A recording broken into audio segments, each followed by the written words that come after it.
Hi everyone, welcome back to my YouTube channel. My name is Rosie, this is my husband Jeremy. Hello. And let me change it a little bit, there we go. Today we are giving you a little bit of an update in terms of the embryo freezing process, because things have changed and updated a little bit, and I kind of want to keep you in the loop as to what's been going on. So since the last video, which was the genetics consultation, not a lot happened between then and like last week really. No, just a few email back and forth to try to speed things up. Yeah. But nothing relevant. No, nothing really worth reporting. We signed contracts on the 30th of August. Jeremy got in contact with the French hospital to send a DNA sample from our abortion with Lewis over to the UK hospital. You need to follow up with that and see what happened, because we sent them all the information, so I'm not sure how long it takes to send DNA. If it's like, okay, we'll do it tomorrow. If it's like, okay, it'll take 2 weeks. Like, I have no idea. We didn't even know they had DNA, by the way, so we emailed them. And they said, yep, we've got DNA, we can send it over. And we were both a bit like, that's weird. Like, either they didn't tell us or we don't remember. I don't know. I don't know. We signed so many papers at the time that maybe. Yeah, we were in a bit of a flog anyway with it all. So we signed our papers, our contracts with King's. So I've talked about this previously, but we're going with Apricity, which is a company that's kind of make it easy for you. They're kind of a bit of a middleman. So you go with them and they're going to do our embryo freezing. And then because we are carriers of Ellis Van Creveld, which is why we had the abortion, if you haven't watched my previous videos, this is now episode 7. There's like a whole 6 other episodes talking about everything else that's happened up until now. So we're going with Apricity, who, like I said, they're kind of the middlemen, they're kind of the ones organising things, and we went with them because it's just kind of a one price, this is what you're paying and everything's included, which is kind of what we wanted. Just try and make things as easy as possible, right? Because a lot of places have different prices, don't they? Like, oh, if you do this, it's this much, and then add that much for a consultation. And anyway, and then because we're carriers of EVC, Ellis Van Creveld, we're also doing genetic testing. So most people probably won't be doing genetic testing. They only really test, especially PGT-M, which I'm going to talk about in detail further on down the line. If you know that you have a specific symptom, or not a symptom, condition or something that you're a carrier of. So we're doing that testing, and for this testing we had the option of about 4 or 5 different places. I think I spoke to 2 or 3. I emailed all of, well, one of them I couldn't even find an email for. Yeah. Emailed the other 4, and then I think I spoke to 2 or 3 of them, and we ended up going with King's Fertility because they kind of didn't promise anything on the phone, which I think was really good. The pricing was really easy to follow. It was like on their website, it was like, if you're doing this, it's this much money. Whereas again, a lot of people seem to have lots of different prices, and it seemed just the easiest, right? Like, yeah, I mean, they all seems to be very similar. They all give the same number in terms of percentage, birth rate and everything. Like, they're all very pretty much the same within like 1% and stuff like that. So we just went with what was just the easiest option because So we looked, actually, that's a good point. We looked on HFEA.com, I think it is. I'll leave it linked below. But it's like the governing body in the UK for fertility things, right? Yeah. And they sort of link all of the different clinics where you can get testing done and where you can do IVF, and then also things like success rates and number of live births, number of pregnancies, things like that. So we did do our research, and we thought, you know what, we'll go with King's. Looked at reviews as well. Yeah, and the main thing about King's though was the pricing, so we're going to talk about that. So when we signed the contract and did the research, it said it's £1,500 to do the workup, so to do all the work behind the scenes, and then it's £3,500 for 9 embryos tested.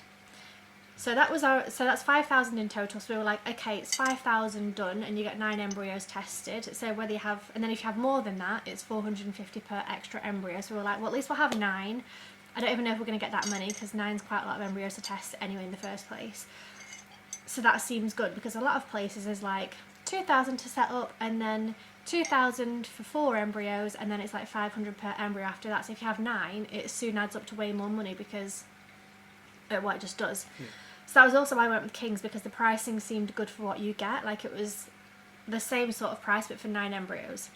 So we signed the paperwork on August 30th, and then as we were going back and forth with emails trying to get them to send the invoice over, Apricity emailed saying, okay, so you're going to be paying $2,200 for the workup and $2,500 for 4 embryos. And I was like, no, 2,400. So I emailed back being like, well, that's £300 cheaper, which I'm fine with paying. But I just want to clarify that includes 9 embryos. She emailed back being like, no, it just includes 4. They've had a slight price increase. It's now only 4 embryos, and additional embryos are $550. So I replied being like, that's not a slight increase, because to get 9 embryos then, so to pay their new pricing of 2,200 plus 2,500 is 4,700. But then if you want to add on the 5 extra embryos, it would cost about 7,500. I figured out roughly around £7,500. So that's like 50% extra of the original price that we were quoted. To get this exact same thing, it'd be like 50% extra, which is not a slight price increase. That's fucking huge. So then I emailed back being like, that's ridiculous. You can't just change the pricing once we've signed the paperwork, once we've agreed, once we've done the consultation. Because mind you, we paid for the genetics consultation, didn't we? Like £200 or something. No, we paid for the initial. Oh, we paid for the initial. Consultation. Yes, we didn't pay for that. That was the first thing that we had to pay for. So we didn't pay for that consultation, but we did already have like an hour consultation. We kind of made our mind up. We'd, thought about the pricing and had the money set aside. And for them to be like, oh, actually, no, it's like way more expensive. And we've told the French hospital to send the DNA to them as well. So and we don't know if they've sent the DNA yet. So we were like, well, if they received the DNA and now they're telling us it's $2,500 more expensive, that's huge. Yeah. So I emailed back being like, you can't just increase the price like that. It's not a slight price increase. It's literally 50% extra. That's insane. On the Thursday, didn't hear back on the Friday. So all weekend I was like stressing. Like I was fine, but you're just a bit like, oh God, what if they do just say we're going to charge this much? Even though we signed the contracts, I know. And then Monday we didn't hear back again. So I messaged Apricity because they have an app which I think is really brilliant. And actually she's been really good, hasn't she? Like advocating for us and helping us and like talking us through it. And so I messaged her saying like, hi, can you just please get in touch with me about the pricing because I'm kind of stressing about it. And she messaged back saying, yeah, I'm just still talking to Kings, blah, blah, blah, long story short. Well, she was like, yeah, I'm still trying to figure out what would be easier. And I was like, it's actually nothing to figure out. I just took a screenshot of the contract on the financial page. And I said like, look, the first sentence said, by signing this contract, you agree to pay what's in the price list. The date is that. The price list on this date is that. I took a screenshot of the prices on the website. And then below it says something like, it's included 9 embryos. So it's like, there's nothing to figure out. Like, it's actually very easy. Like, it's just there. You can see the date, you can see signatures. There's absolutely nothing to do here. Like, I was going to read out exactly what Jeremie wrote because it was very good. He was just like, there's nothing to figure out. We signed a contract for 9 embryos. What's the question? There is a contract, there's a contract. That's it. End of done. So anyway, so she replies saying, okay, Kings have agreed they will do the old pricing. So if you go ahead with Kings now, it's going to be not the same pricing that we talk about throughout the rest of our videos. I'm also going to do a pricing video at the end of all this to figure out like the actual total of the whole thing because, going into London and back, and I don't know if I'll include that, we'll see. But anyway, if you go ahead and use Kings after watching my videos, just know it's going to be more expensive. We luckily signed the paper like 2 days before they changed the pricing, else we would have been like, had we been like, oh, we'll think about it for another week, we'd have lost £2,500 basically. Signed the paperwork, they tried to change the pricing, but we got it back to what we originally agreed, well, what was originally on the website anyway. I also checked about the embryos because when we signed the contract, like Jeremy said, you get 9 embryos included, and you could say how many extra embryos you want to test, because obviously you could get 30 embryos, you could get 4 embryos. So because it included 9 already, you can decide to pay extra if you happen to have more than 9. So we said, okay, we'll pay for an extra 6, so that's 15. And then at $4.50 per embryo, so I kind of clarified, I was like, okay, so can we still have the $4.50 per embryo rather than the new $5.50 per embryo? And they said that's fine as well. So even that has gone up as well, so it's just... Anyway, sorted all that out, which was good, thank God. And we also paid the 5,000 genetic testing. So that was on like Monday, they said they agreed. I think Tuesday they sent over the contract, or Wednesday, and then we paid it, and then they received the money today. Tuesday they sent us the invoice to pay. I've paid Tuesday, they received the money on Thursday. And then we got the receipt today on Friday. Yeah. So we have paid the 5,000 up front for that before even paying for any of the embryo freezing, which is interesting because we're paying for testing that we haven't even done. Well, it's 2 different companies and they're going to be starting the work. Yeah. Like, yeah, I mean, it makes sense. It makes sense, but it is interesting. And it's funny how, like, I think I talked about this in one of the previous videos, but, like, at the beginning we thought, okay, we'll do it in September and we'll do it all at the same time and it'll be really quick and easy. And then actually it's like, well, actually you had to do the testing first and then you can move on and do the, like, injections in the IVF part of it. So it's completely not what we expected. So I'm actually glad that we're documenting this to help other people who might be going through it as well. But in terms of what's next, so I'm just looking at my notes over here on my laptop. So yeah, most people probably won't be doing the testing like I said. For most people you can probably just pay the embryo freezing or egg freezing section and get that over and done with straight away. But because we want to test for Ellis van Creveld, which will also test the chromosome abnormalities as well, it's going to take us a little bit longer. We have blood tests and an ultrasound booked in for Monday in London. So, well, it's actually not a blood test, it's a blood sample. So we're going to go and give our blood so that they have that to use to create the probe, which is how they will then test for EVC later on when we have the embryos. I'm also having an ultrasound. I think it's going to be an internal vaginal one, so that's nice. I'm also currently on my period, so hopefully I've less on my period by Monday. Okay, we're back. Jeremy had to pop outside for something. So we're going for blood samples on Monday. This is so that Kings can start creating the probes. So they can test for EVC when we do have the embryos ready. And I'm also going for an ultrasound, like I said, so that'll be testing the follicles, right? It was like a... Yeah, it was 3 letters, correct. ACF? Is the count, like count... Something follicle count. Well, from the... It's after the first call that we had. Yeah. With the fertility doctor. She said that this is a way to know how many eggs you've got left in there, something like that. So it was relating to that, like the number that you had, that you thought was low, was like an estimate, but with this one, it helps to know, I think, the number. So it's related to the reserve and stuff like that. So that was it. She was saying that to be able to figure out how much medicine I need when I do the injections, they looked at my AMH levels, and she said it'd also be helpful to see actually how many follicles I have as well. So we're doing that on Monday. So we'll be going into London to do that. And we'd pay for that. We pay for that. Well, £190. Yeah, the blood samples no, because that's part of the price that we paid the $5,000. But the ultrasound we are paying $190 for, because it's kind of an optional thing. She didn't say like you have to do it. It was more like it would be helpful to figure out medication. Or we could also have done it before with the NHS. Yeah, and it was just a bit like, do you know what, get it done, like whatever, we'll pay it. And then from there, we're planning on going away basically, because I'm on my period right now. So sort of, I came on like on the 7th of September, or the 8th, yesterday I think it was, on the 8th. So then my next period will be about the 7th or 8th of October, and then again 7th or 8th of November. And the genetic testing that we're doing, the one that we paid $5,000 for with King's Fertility, the one that they're creating the probe for Ellis van Creveld, that will take 4 to 6 weeks. If it takes... Well, we're going in on Monday, so even if it takes 4 weeks, we're just going to miss my October period by like a couple days. And obviously I also need to get my medication and things like that. So we're just going to miss my October period, so then we're going to have to move on to November. Like if my period had been middle to end of October, it might have been fine. It just so happens that we're just going to skip it by like a couple of days. And if it takes 6 weeks, obviously we've missed it as well.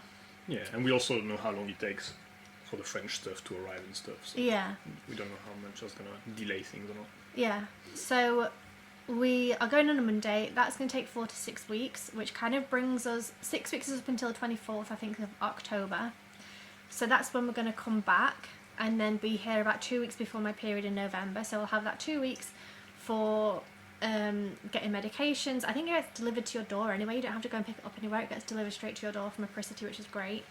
I'll just be able to chill out, unpack, settle in again before we kind of start treatment. I didn't want to get here like a day before and then have to like, okay, we've just arrived, I need to do clothes washing and unpack and and then also inject myself. So at least we'll be here 2 weeks beforehand so I can have time to like relax before we start with the injections. We haven't figured out where we're going yet. We've sort of had a look at different places.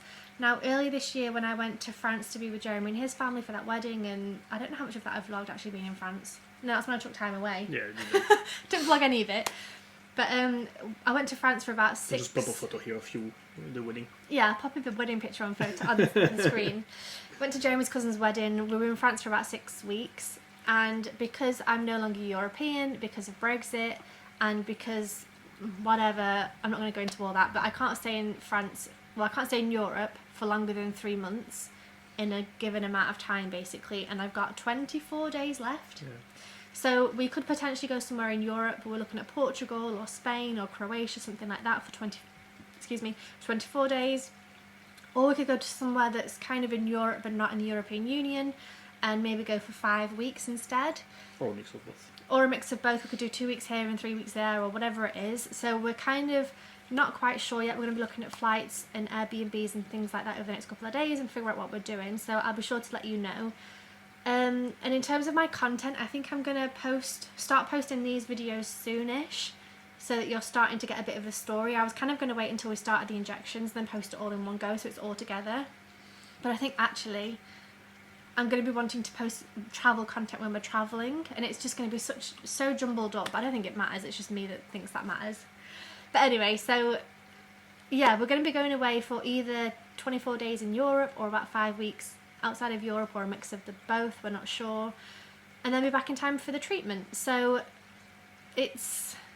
yeah, how do you feel about it at the minute? Yeah, I'm good. Yeah. Excited to... well, it's just good that at least the kind of first step that is really out of our control is done. I mean, it's done. It's starting. Yeah, on Monday when we're given our blood, it'll be like, okay, fine, we've got nothing to do now for 6 weeks anyway, so... so at least that's... yeah, it's just a step further, basically. And then it's just a waiting game, basically, so... just learn that there's a lot of control in this process, so just have to let it go and wait, basically. Yeah, it's costing more money than we expected. It's taken longer than we expected. I think I have good days and bad days. Like, on good days, I'm like, oh, I'm excited to get it done. I'm excited to, like, have the possibility and have it frozen somewhere and have, like, you know, future us will have something that we might use one day or might not. And then other days, I'm just like, F this shit. Try not to swear. F this. Let's just go travelling. We're not doing it. So, like, on bad days, I'm like... it's not like I have bad days, but I think it's just that literally because we spent so much time staying with other people since last May. We've had 7 weeks in Peru, and even then we were staying with other people. We've not really had time to ourselves since last May, and it's now September, so it's been over a year. And I think I just get like fed up of living out of a backpack and not having our own space and not travelling and doing all these things. So then when I have a low day, I'm like, why are we doing this? Why are we bothering? Let's just spend this 12 grand on a camper van and go travelling around Europe, or like... get a tattoo. Get a tattoo. But also, like, because it's costing us... when we were travelling around Peru, it's costing about 800 or 900 euros per month. Probably up to 1,000, but about 800 or 900 euros a month. And this is costing us about... ceviche every day. And this is costing us about, what, 50... how many thousand euros? Like 14? Between 13 and 15. Like 15,000 euros is about 15 months travel in Peru. Obviously you can't spend 15 months in Peru, but you know what I mean? So it's like, on good days I'm like, oh, I'm excited, this is brilliant, it's for our future, and like, if I want kids, it's make this so much easier, and like, we'll know we'll have healthy babies. And then on a bad day I'm like, no, I just want to go travelling, we're never going to use it anyway, it's a waste of money, waste of time, like, so I'm like... I just think once it's finished, I'll be relieved, and I'll be like, okay, I can like take a weight off my shoulders. We've got it done. We can now move on with our lives. And if we use them in the future, we do, and if we don't, we don't. But at least it's kind of, we've done our best to help our future selves. But yeah, I do have up and down days, don't I? Yeah, that's alright. Yeah. I think it's just all part of the process, and that's why I want to talk about it. It might be boring for some people, but I think it's just worth talking about, that like, it isn't just an easy decision, and it's not just like an easy thing just to... because I think a lot of time people are like, oh, you know, when we had our miscarriages and infant loss and things, people are like, oh, you can always adopt, or oh, you can always do IVF, as if it's like this really quick and easy, like, okay, I've just done IVF. Well, no, it's a lot of money, it's a lot of time, it's a lot of like anxiety in terms of, yeah, emotional, like how long it's going to take, and like, oh my god, I'm going to have to inject myself, and what if it, like, I think my biggest fear still is that we don't get any embryos, and it'll be like, okay, that was an actual waste of time and energy and money and all the rest of it. Yeah, but at least you would have tried. At least I would have tried, I know. You won't be. Yeah. That's what you'll see at first. But. Yeah. The other thing as well is I don't think we talked about this, but we had to talk about together what we would do if we don't get any embryos.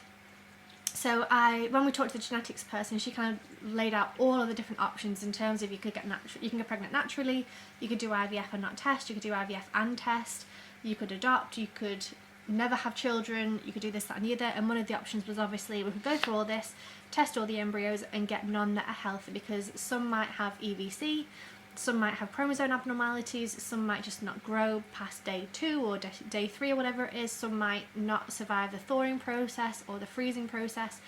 So there's lots of like variables. It's not just like we're going to do it and get like 10 embryos that are healthy and like raring to go. There is a possibility that we get 0. And especially with my age, she was saying about, I don't remember the percentage now, of chance of getting a chromosome abnormality, and obviously I've got lower egg count and like all these different factors. So we kind of had to sit down and discuss it. She said like she found it's best to sit down and talk about it and write down a plan. So if you have 0 embryos at the end, what is your next step? Because if you don't have it like planned out and written down, you can either spiral and get like really bad or go the opposite way. Well, at least you don't take a decision also when you're emotional. Yeah.